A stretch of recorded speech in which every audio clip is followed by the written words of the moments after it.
What is going on, fellas? And welcome back to Rebel Rescue with me, FoggyPlays on FM22.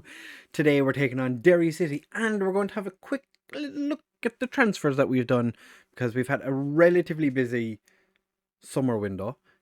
Form has been meh. It's not been great. Things have been questionable, but we're doing footballs and things are looking better than if things were looking bad. So we're still top of the league. So if you do want to enjoy this episode, do make sure to leave a like and subscribe. But first, well, no, not first. Do that now, and then we'll jump into the video. Okay.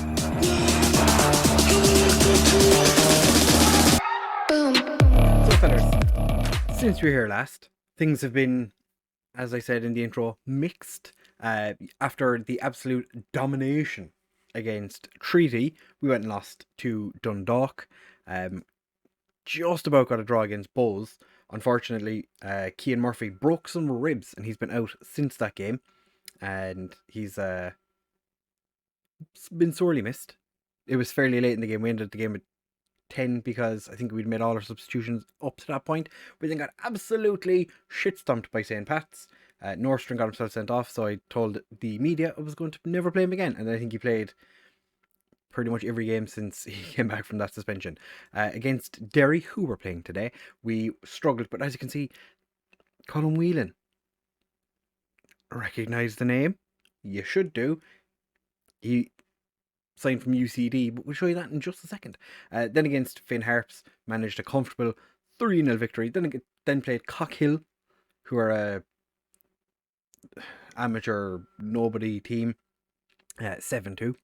They actually played quite well, so fair play to them. Against Shamrock Rovers, we really should have won this game, but unfortunately we couldn't. Then we played Sligo, a game where I was actually worried that we were going to lose, even though they were, I think, 8th at the time.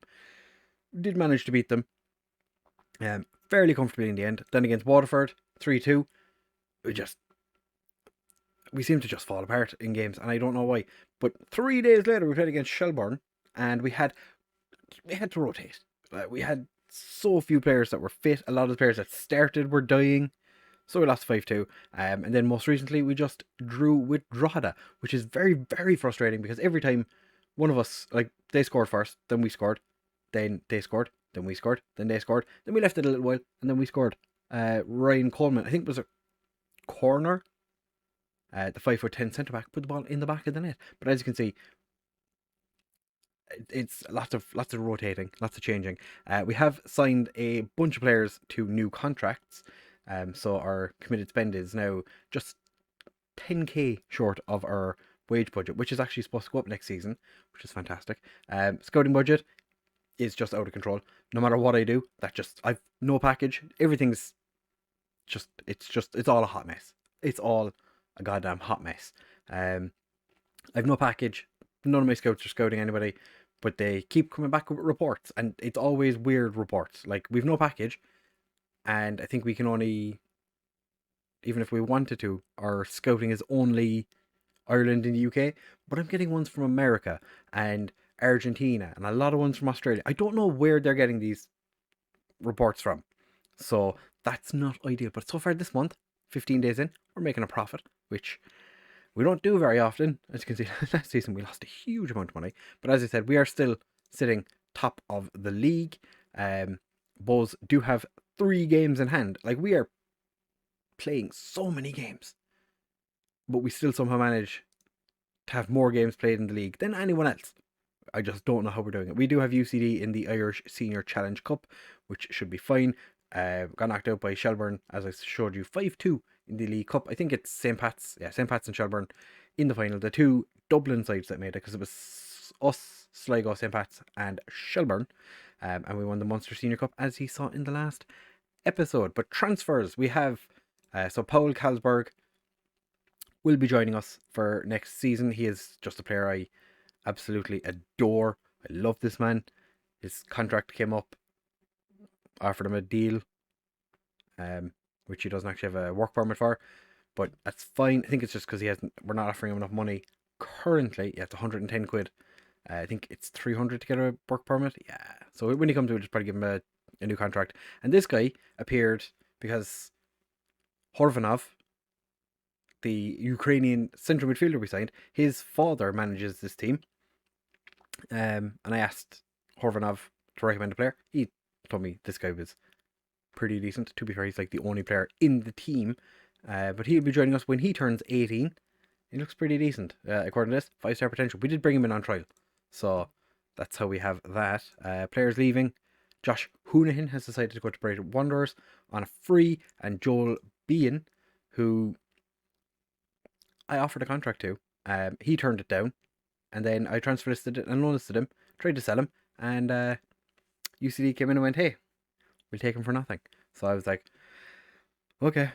So since the last episode, you saw Barry Coffey was the last player you saw come in. We brought Evan Weir in on loan, because the guy from Crewe, Woodthorpe went back to Crewe after his loan ended.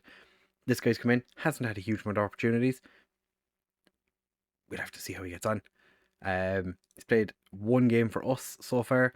Then we got a random affiliation with Lausanne. It just popped up. Like, we're affiliated with Lausanne now. So this guy was recommended to come in on loan. Like 3 days after he arrived, picked up an injury, so he hasn't played yet.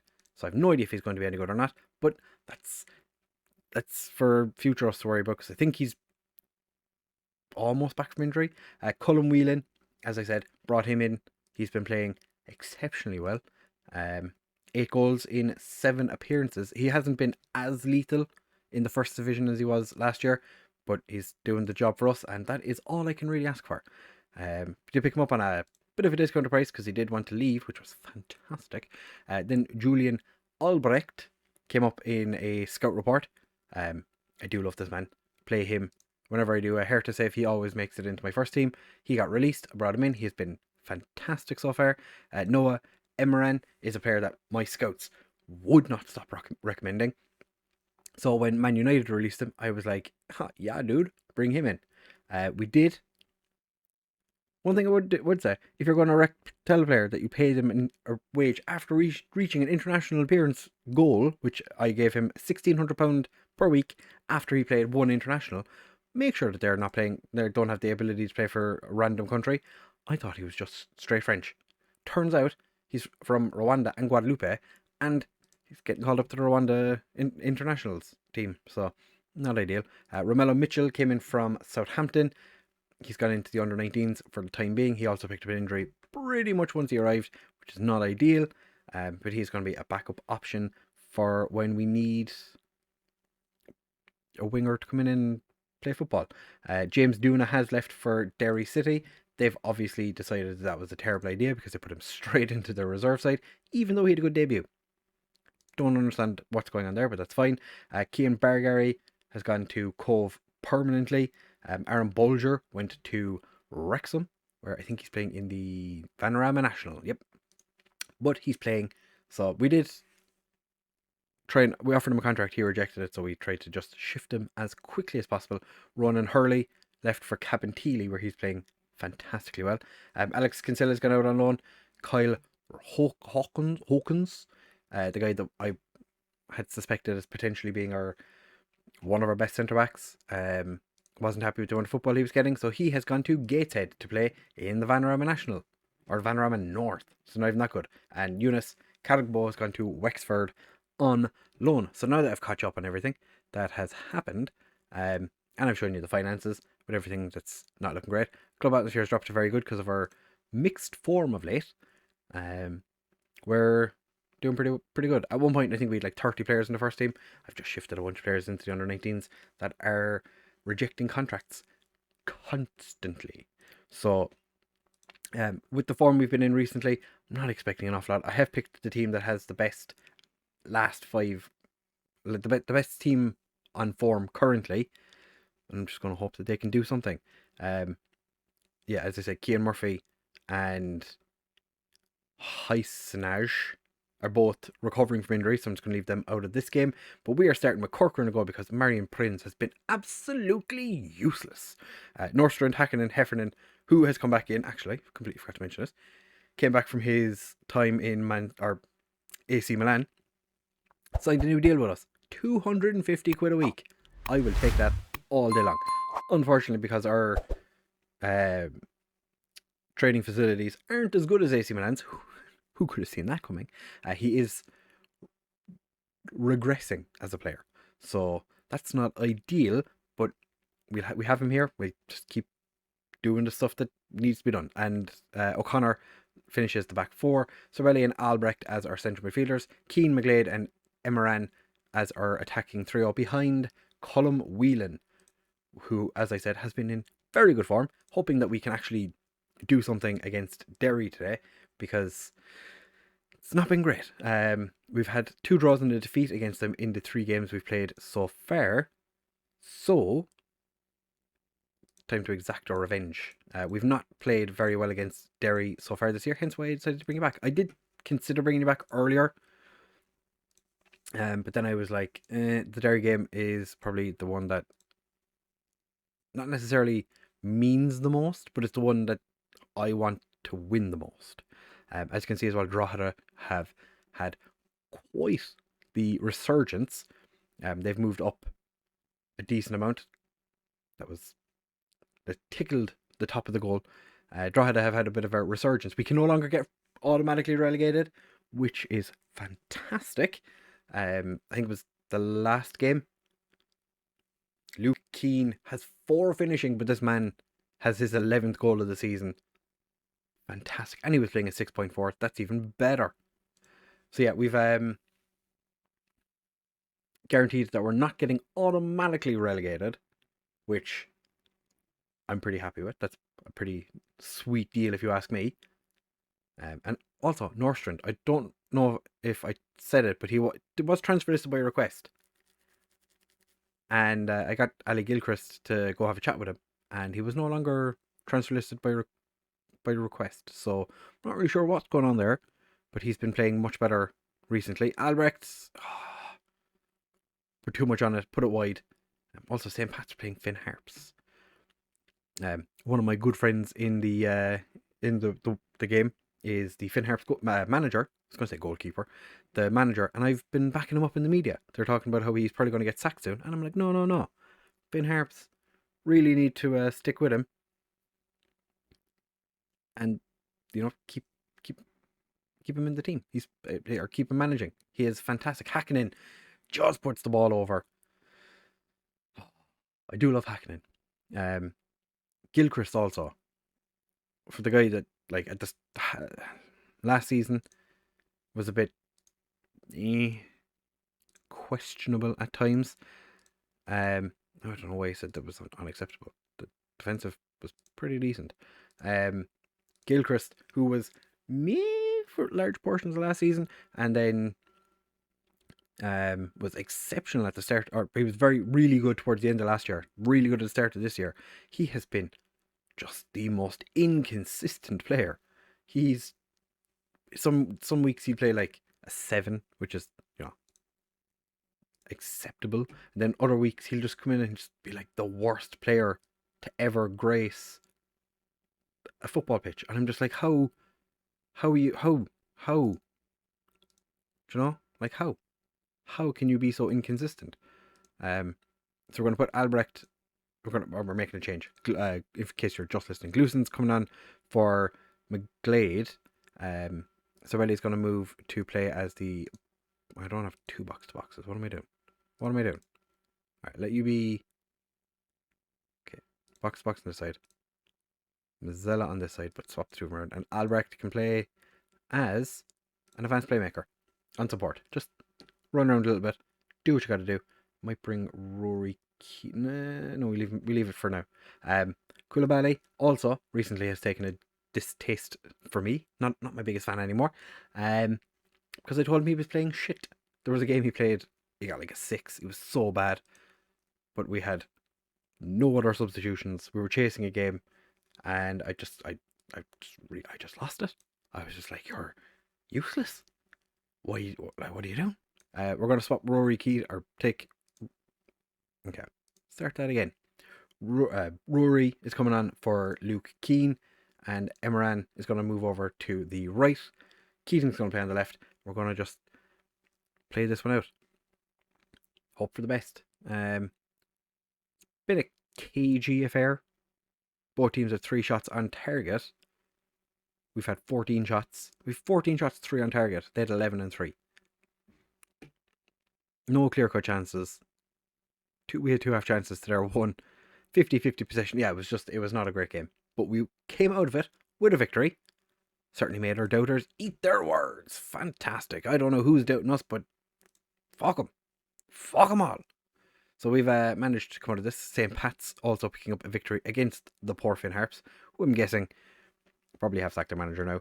But that has given us a little bit of a gap. We do only have 9 points over Bows, who are the team I'm most worried about currently, for obvious reasons. They have 4 games in hand, and we're only 9 points ahead. So they're probably going to jump above us, which is not ideal.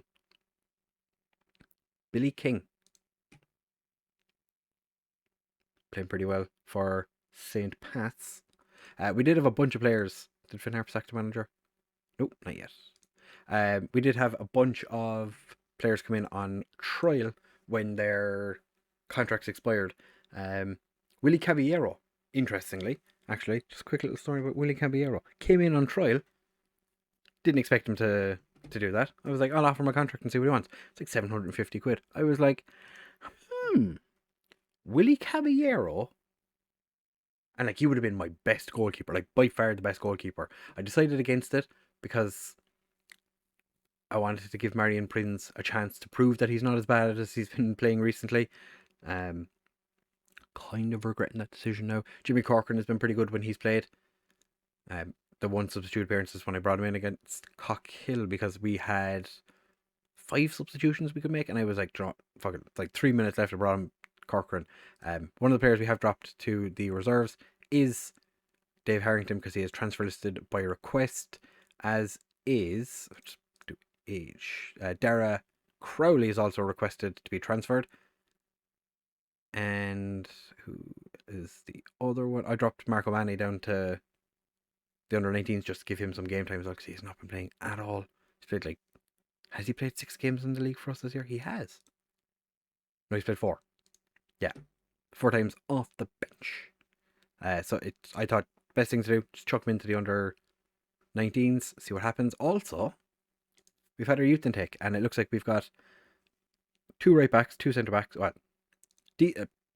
at least one of our full backs have plenty of promise. A defensive midfielder looks pretty good. An attacking midfielder who looks pretty good. Wingers are decent looking. Centre backs look. We don't have particularly good centre backs coming through. Fantastic. We lack quality in goal, centre midfield, wide midfielders, strikers, and we've absolutely no wing backs coming through. So it's saying a golden generation. I'm not 100% sold on it, but we'll have to wait and see what happens in September. Actually, September, not that far away. Probably will come back for the Bulls game. Actually, that's probably quite an important game. But as I said, can't get relegated automatically. It would need a massive fall from grace for us to end up finishing 9th. So we're probably safe to say that we're secure. Season preview still has us mid-table. I don't think we're going to finish that low. Colin Whelan, though, does make it into the Dream 11. Fantastic. Finn Harp's 1,000 to 1. Fair enough. So, as I said, next episode probably will be the Bows game, because that'll be a fairly important game, we want to say, against a potential title rival. So if you have enjoyed this episode, do make sure to leave a like, comment, and subscribe. Thank you for watching, fellas. I'll catch you in the next one.